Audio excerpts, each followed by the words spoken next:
جرى ايه يا شيكا؟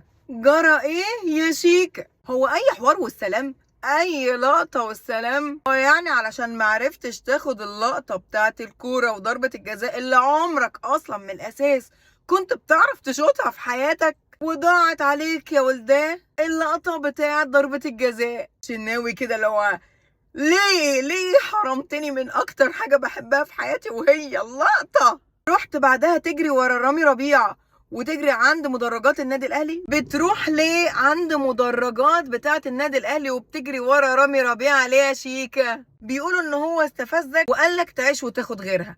هو انت يا شيكا ما كنت بتستفز لعيبه النادي الاهلي بعد السوبر الافريقي؟ مع ان في الفيديو انا شايفه ان رامي ربيعه اصلا بعيد عنه. بتروح واحنا بنحتفل ليه؟ يخرب بيت اللقطه اللي انت بتحب تاخدها يا اخي. جمهور نادي الزمالك لما حفل على النادي الاهلي لما كسبوا السوبر الافريقي بروباجندا جامده جدا. مش عايزين نعمل احنا نفس الحوار لما كسبنا السوبر المصري وعمالين تقولوا السوبر المصري احسن من السوبر الافريقي؟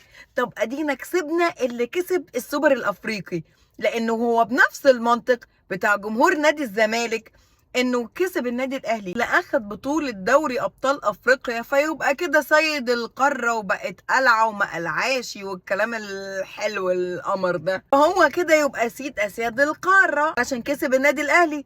طب ما احنا عملناكم بنفس كلامكم والاهلي امبارح كسب الزمالك اللي هو كسب السوبر الافريقي، فمعناه ان رجعت السيادة تاني عادي جدا لبيتها وهو النادي الاهلي. معلش اصل السياده تلاقيها تقيله شويه عليكم فانتوا ما قدرتوش تستحملوها كام يوم فرجعنا خدناهم منكم تاني. الفيديو ده بيقولك اسلك من جوه بس شويه يا شيكا ويمكن تمشي معاك، وده اخر الكلام.